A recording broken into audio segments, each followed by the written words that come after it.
Hello everyone, आज हम पढ़ेंगे संकुलन क्षमता पैकिंग फ्रैक्शन।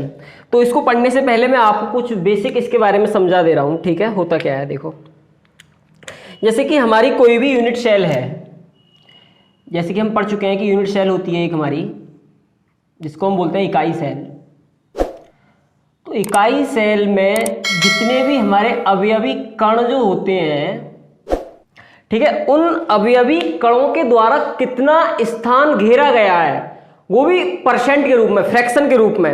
ठीक है, उनका हम फ्रैक्शन निकालते हैं कि इन अवयवी कणों के द्वारा हमारी यूनिट सेल में कितना स्थान घेरा गया है कुल वॉल्यूम का। जैसे कि हमारी ये हमारी यूनिट सेल है, इसका कुल वॉल्यूम कितना है और अवयवी कणों द्वारा कितना स्थान घेरा गया, ठीक है, प्रतिशत में, उसी को बोलते हैं हम संकुलन क्षमता या फिर पैकिंग फ्रैक्शन। अच्छा, अब एक बार बताता हूं मैं आप लोगों को। जैसे कि मान चलो हमारे पास एक हम ये लेते हैं, ठीक है, एक फेस ले लिया मैंने, और इस फेस के द्वारा मैं यहां पर कुछ एटम दिखाता हूं। ठीक है, सॉरी, तो कुछ इस तरीके से एटम होते हैं हमारे, ठीक, और इन एटम को इस तरीके से यहाँ पे एडजस्ट होते हैं एटम, इसी तरीके से यहाँ पर और इसी तरीके से यहाँ पे, इसी तरह बैक, मतलब इसी तरीके से होते हैं आपके फेस पे, बैक पे और बॉटम पर।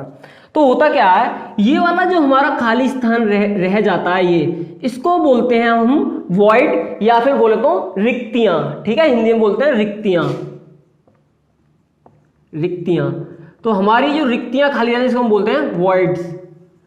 इनके द्वारा कुछ स्थान खाली रह जाता है, ठीक है, कुछ स्थान खाली रहता है टोटल यूनिट सेल के वॉल्यूम में, कुछ स्थान खाली रह जाता है, तो हम एक फ्रैक्शन निकालते हैं। ठीक है, कितना फ्रैक्शन है जो अवयवी कणों द्वारा घेरा गया है इस यूनिट में, ठीक है, उसी को हम बोलते हैं पैकिंग फ्रैक्शन। ठीक है, इसकी डेफिनेशन क्या होती है पैकिंग फ्रैक्शन की, वो मैं आप लोगों को भी लिखवाता हूं। ठीक है, उसको देख लो, फिर उसके बाद इसको समझाऊंगा और अच्छे से इसका। अब जैसे हमारे पास 3 केस होते हैं, SCC, BCC, FCC।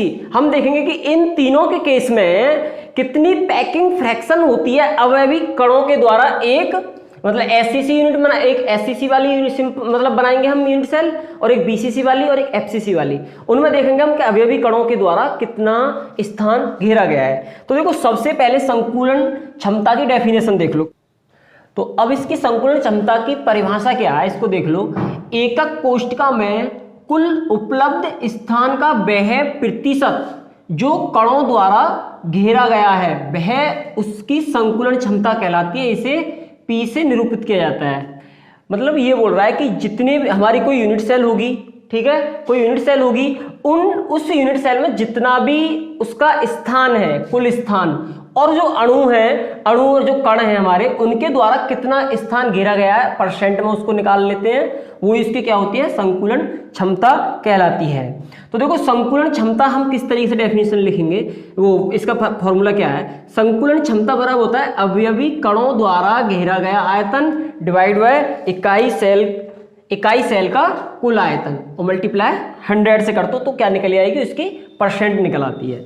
अब देखो, जैसे कि हमारी कोई भी यूनिट सेल है, तो हम उस यूनिट सेल में पहले सबसे ये देखेंगे, सबसे पहले कि उसमें कितने अणु कण हैं, ठीक है, और फिर एक कणु का हमें आयतन पता होगा, और जितने भी कण उसमें होते हैं उनसे मल्टीप्लाई कर देते हैं, और टोटल इकाई सेल का हमें आयतन पता होगा। कुछ इस तरीके से निकालेंगे। देखो, अब इसका फॉर्मूला निकलेगा जेड हमारा क्या है, जेड हमें दिखाता है कि कोई भी यूनिट सेल होती है हमारी SCC, BCC या फिर FCC के केस में, तो ये बताती है कि कितने इसमें कण कंट्रीब्यूट कर रहे हैं। ठीक है, तो जेड की वैल्यू ये निकल आएगी, और एक कण के द्वारा घेरा गया आयतन, एक कण के द्वारा घेरा गया आयतन डिवाइड बाय इकाई सेल का आयतन। देखो, इकाई सेल हम कंसीडर करके चल रहे हैं कि सबसे पहले हम ये मान के चल रहे हैं हमारी इकाई सेल जो है, तो उसकी जो घन की कोर है वो A है। ठीक है, A मान के चल रहे हैं, तो इकाई सेल का आयतन क्या हो जाएगा, A का क्यूब। अच्छा, एक जो कण होता है इकाई सेल में, मैंने आपको बताया वो गोला टाइप का होता है, स्फीयर टाइप का। तो हम जानते हैं कि गोला का जो आयतन होता है वो कितना होता है, 4/3 पाई r का क्यूब डिवाइड बाय A का क्यूब। ठीक है, ये हमारा निकलेगा पैकिंग फ्रैक्शन मल्टीप्लाई 100। तो P बराबर हमारा कितना निकल का है ये। ठीक है, दिख रहा है? ये नहीं दिख रहा हो तो मैं यहां लिखता हूं। ठीक है, देखो P बराबर Z की वैल्यू तो हम सब केसों में निकालेंगे, SCC केस में कितनी है, FCC केस में कितनी है, BCC केस में। और एक कण का आयतन होता है 4/3 पाई r का क्यूब डिवाइड बाय कुल सेल का, इकाई सेल का आयतन कितना है, A का क्यूब। तो ये फॉर्मूला है। ठीक है, ध्यान रखना है इसको। अब हम देखते हैं नंबर 1 केस, SCC का केस लेते हैं सबसे पहले। ठीक है, उसमें देखते हैं कि पैकिंग फ्रैक्शन कितना होता है। तो सबसे पहला जो हमारा केस है SCC के केस में, सिंपल क्यूबिक यूनिट सेल वाला जो केस है, उसमें देखो सबसे पहले हम पैकिंग फ्रैक्शन जब निकालते हैं तो किस तरीके से, हमारा फॉर्मूला हम जानते हैं क्या होता है, अभी हमने पढ़ा था, Z 4/3 पाई r का क्यूब डिवाइड बाय A का क्यूब। अच्छा, हम जो कंसीडर में चल रहे हैं कि एक हमारा यूनिट सेल है और उसकी जो लेंथ है वो घन के कोर की वो A है, ये ध्यान रखना है। ठीक है, तो देखो हम जानते हैं SCC के केस में जो Z की वैल्यू होती है वो कितनी होती है, वो 1 होती है। क्योंकि SCC के केस में जो यूनिट सेल है वहाँ पर जो कण होते हैं वो केवल कॉर्नर पर ही प्रेजेंट होते हैं। ठीक है, मैंने आपको बताया था कि जो हमारी SCC के केस में क्या होता है, जो हमारी सिंपल यूनिट सेल होती है वहाँ जो कण होते हैं वो कॉर्नर पर ही प्रेजेंट होते हैं। और जब कॉर्नर पर प्रेजेंट होते हैं तो Z की वैल्यू मैंने आपको बताया था कि इसमें कणों का योगदान कितना है। तो 8 कॉर्नर है हमारे, और एक कॉर्नर पर जो एटम का कंट्रीब्यूट होता है 1/8 का होता है। तो यहाँ से वैल्यू निकल के आती है 1। तो Z की वैल्यू मेरी 1 निकल के आई है। तो Z बराबर 1 है तो मैं यहाँ से P की वैल्यू निकालूंगा। देखो 1 पुट करो यहाँ पर, और 4/3 पाई r का क्यूब डिवाइड बाय A का क्यूब, ये हमारा निकल गया। अब देखो एक चीज़ और आपको मैंने बताई थी, कल बताया था कि हाँ, हम रिलेशन जो निकाला था हमने A और D और R में, तो हम ऐसा कुछ करने वाले हैं, या तो A की जगह R की टर्म में रख दो रिलेशन जो वहाँ से, या फिर R को A की टर्म में रखो, जो कि ये कट जाए और एक पैकिंग फ्रैक्शन हमारा निकल के आएगा। तो देखो हम जानते थे कि SCC के केस में, आपको याद हो तो बताओ कितना होता है, कितना होता है, ये होता है कि A बराबर 2R बराबर D, ये होता है। तो मैं क्या करूँगा, A की जगह क्या रखूँगा, 2R। तो यहाँ पुट कर दो, तो 4/3 पाई r का क्यूब डिवाइड बाई A की जगह क्या है SCC केस में, 2R पुट कर दो यहाँ पर, 2R का क्यूब। तो यहाँ से देखो कितना निकलेगा, 4/3 पाई की वैल्यू रखो 3.14, R का क्यूब ऐसे ही रहने दो। अब देखो नीचे आ जाएगा, जब इसको डिवाइड करोगे ना तो 3/, इसको ऐसे करो कि 4 डिवाइड बाय 3 इंटू, अच्छा 2 का क्यूब कितना होता है 8, और R का क्यूब, तो R के क्यूब से R का क्यूब कैंसिल हो गया, तो ये बचेगा आपका कितना 4। अच्छा, आपको फ्रैक्शन निकालना है ना, तो 100 भी चल रहा है संग, इसके ध्यान रखना। ठीक है, 100 भी है। ठीक, तो यहाँ से हमारा कितना निकल के आएगा, ये यही करते हैं, 4 गुणा 3.14 डिवाइड बाय 3 मल्टीप्लाई 8 इंटू 100। जब इसको सॉल्व करोगे ना, सॉल्व कर लेना, 4 दूनी 8, 50, तो 3.14 3 और इंटू 50। जब इसको आप सॉल्व करोगे तो ये 52 पॉइंट कुछ निकल के आता है, 52 पॉइंट ये निकल गया, 52.3%। इसको सॉल्व कर लेना। ठीक है, तो ये इतना हमारा SCC केस में जो एटम होते हैं, जो हमारे कण होते हैं लैटिस इकाई सेल में, उनके द्वारा इतना परसेंट ऑक्यूपाई कर लेता है। ठीक है, मतलब जो यूनिट सेल है उसका इतना परसेंट कणों के द्वारा ऑक्यूपाई होता है। ठीक है, मतलब घेरा गया स्थान है इतना परसेंट। तो पैकिंग फ्रैक्शन ये निकल आई SCC केस में कणों के द्वारा। ठीक है, अब हम देखते हैं केस नंबर 2 BCC वाले में। BCC वाले में कितना पैकिंग फ्रैक्शन होता है, तो इसका स्क्रीनशॉट ले लो। ठीक है, इसको अच्छे से कर लेना। ठीक है, पूछा जाता है बोर्ड के पॉइंट ऑफ व्यू से, इंपोर्टेंट है, ध्यान रखना।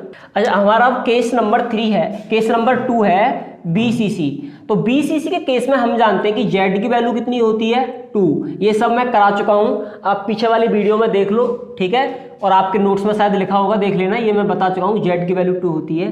तो P बराबर, तो Z बराबर यहाँ 2 पुट करो, तो 4/3 पाई की वैल्यू कितनी है 3.14 R का क्यूब डिवाइड बाय ए का क्यू इंटू 100।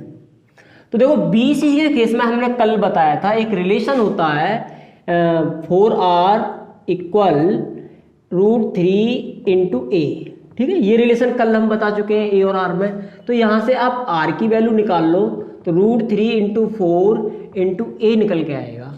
या तो आर की जगह ये पुट कर दो या फिर ए की वैल्यू निकाल के यहाँ पुट कर दो। तो मैं आर की जगह पुट कर देता हूँ। ठीक है, तो √2 √3 इसको सिंप्लीफाई करो, 4 दूनी 8 हो गए 8। अच्छा इसको मल्टीप्लाई, देखो ये डिवाइड में है तो नीचे आ जाएगा 8/3 इंटू 3.14 और ए का क्यू चल रहा है संगी संग। और आर की जगह वैल्यू पुट करो कितना, √3 इंटू 4 इंटू ए का क्यू इंटू 100। ठीक है, अब इसको सिंप्लीफाई कर लेते हैं। 8 3.14 देखो रूट क्यू है 3 तो 1 बनेगा और √3 आएगा अलग। ठीक, इंटू ए का क्यू और नीचे आ जाएगा 4। 3 इंटू 4 गुणा 4 गुणा 4 3 बार है तो 4 गुणा 4 गुणा 4 इंटू 100 और ए का क्यू है नीचे ये वाला। ठीक है, देखो इस वाले ए के क्यू से ए वाला ए का क्यू कैंसिल, इससे 4 दूनी 8 फिर 2 से कट गया 2 दूनी 4। देखो ये कट गया 25 बार और क्या बचा, ये 3 से 3 कैंसिल आउट हो गया। अब देखो जो बचा है वो लिख दे रहा हूँ 3.14 इंटू √3 डिवाइड बाय यहाँ क्या बचा 2 और क्या बचा और कुछ नहीं इंटू 25। अच्छा जब इसको आप सॉल्व करोगे और हाँ जब इसको आप सॉल्व करोगे तो निकल के आएगी हमारी पैकिंग फ्रैक्शन, ये आएगी 67.9%। तो इसको हमारा ये आ गया। ठीक है, अब हम इसको अप्रोक्स कितना लिख लेते हैं, P इक्वल इसको हम लिख लेते हैं 68%। ठीक है, तो BCC के केस में हमारी पैकिंग फ्रैक्शन कणों के द्वारा इतना स्थान घेरा होता है। BCC जो यूनिट सेल है उसमें जो कण हैं उनके द्वारा जो स्थान घेरा गया इतना % घेरा गया है। तो ये क्या है, इसकी पैकिंग फ्रैक्शन या संकुलन क्षमता। अब केस नंबर 3 देखते हैं। केस नंबर जो 3 है हमारा FCC मतलब face centre cubic unit cell. इसमें तो Z की जो वैल्यू होती है हम पढ़ चुके हैं, कितनी होती है बताओ जल्दी से, 4।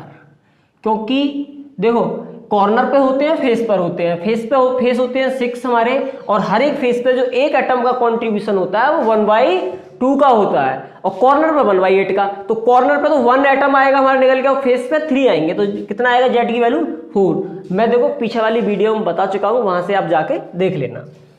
अब देखो तो यहां से निकलेगा Z की वैल्यू 4 रखो, 4/3 पाई आर का क्यू, पाई की वैल्यू पुट करो 3.14 आर का क्यू इंटू ए का क्यू 100 की मल्टीप्लाई कर दो। तो देखो हमने जो रिलेशन पढ़ा था आपका FCC के केस में वो पढ़ा था कि 4R इक्वल होता है √2 इंटू ए, ये पढ़ा था। तो आप यहाँ से क्या करोगे, R की वैल्यू निकालोगे √2 इंटू 4 इंटू ए, यहाँ वैल्यू पुट कर दो। देखो इसको मल्टीप्लाई कर लो, सिंप्लीफाई कर लो, 4 चौक 16 और ये आएगा नीचे ए का क्यू ये वाला और 3.14 इंटू, अब इसको करो देखो √2 इंटू 4 का क्यू 4a का क्यू मल्टीप्लाई 100 की कर दो। तो यहाँ से जो आपका निकलेगा 16 3.14 करोगे तो क्या आएगा 2 क्यू है ना, √2 का क्यू कितना आता है, √2 का क्यू कितना आएगा 2√2, तो ये आएगा 2√2। ठीक है, और इंटू ए का क्यू नीचे आ जाएगा आपका 4 का क्यू, सॉरी क्यू है ना, तो 4 इंटू 4 इंटू 4 इंटू 3 और ए का क्यू इंटू 100। तो देखो ए के क्यू से ए का क्यू कैंसिल, 4 चौक 16, इस 4 से ये वाली 4 कैंसिल, ये वाली 2 से ये 2 कैंसिल, इस वाली 2 से ये 50 बार कैंसिल। ठीक है, अब क्या बचा हमारा, इसको लिख लो बस जो बचा है। देखो 3.14 और क्या बचा, ऊपर बचा 50 ये वाला डिवाइड बाय 3, ठीक है। इसको सॉल्व कर लेना और इसको सॉल्व करने पे आएगा 74%, ठीक है 74%, 74 सॉरी, ठीक है। कितना आएगा 74%। तो ये वाली पैकिंग फ्रैक्शन जो निकल के आई हमारी एफसीसी के केस में निकल के आई है, और ये जो पैकिंग फ्रैक्शन जो होता है ना एफसीसी के केस में, इसको मोस्ट इफिशिएंट माना जाता है, क्योंकि वो सबसे अच्छी पैकिंग फ्रैक्शन इसी का निकल के आया है कणों के द्वारा, तो इसको सबसे अच्छी पैकिंग माना जाता है, ठीक है। मोस्ट इफिशिएंट पैकिंग फ्रैक्शन यही होती है। अच्छा, ये क्वेश्चन और बन सकता है आपका, ध्यान रखना ऑब्जेक्टिव में कि सबसे मोस्ट इफिशिएंट पैकिंग फ्रैक्शन किसमें होता है, तो वो होता है एफसीसी के केस में 74%। क्योंकि देखो एससीसी के केस में निकल के आई हमारी कितनी परसेंट, 52%, 52.3%, और बीसीसी केस में निकल के आई हमारी 68%, और एफसीसी के केस में निकल के आई हमारी 74%। सबसे ज्यादा इसी में आई है, तो ये सबसे मोस्ट इफिशिएंट माना जाता है। तो अब देखो इस दो चीज और समझ लो जो कि मैंने अभी पढ़ाई नहीं है आपके लिए, पर अब समझ लो कि एक होती है हमारी एससीसी और एक होती है सीसीपी, ठीक है। होती है एससीपी और एक होती है सीसीपी। तो इन दोनों के केस में भी जो पैकिंग फ्रैक्शन होता है वो एफसीसी के इक्वल ही होता है, ठीक है। ध्यान रखना एफसीसी, इसको अप्रोक्स में इसी के इक्वल मान के चल रहा हूं, ठीक है। एससीपी और ये अप्रोक्स है सीसीपी के। इन तीनों के केस में आपसे जेड की वैल्यू पूछे कि अणुओं का कंट्रीब्यूशन कितना है, एससीपी के केस में, एससीसी के, सीसीपी के केस में और एफसीसी केस में, तो जेड बराबर तीनों केस में कितना होगा 4, ठीक है। और आपसे पैकिंग फ्रैक्शन पूछे तो वो भी कितना होगा 74। एससीपी की फिर फॉर्म होती है hexagonal close hexagonal close packing fraction, और सीसीपी का मतलब होता है क्यूबिक क्लोज पैकिंग स्ट्रक्चर, ठीक है। इसको ध्यान रखना, क्यूबिक क्लोज पैकिंग स्ट्रक्चर, ठीक। और ये होता है hexagonal cubic close packing structure. तो इनको ध्यान रखना, ठीक है। ठीक है, आज के लिए इतना ही काफी, मिलते हैं नेक्स्ट वीडियो में। Okay bye.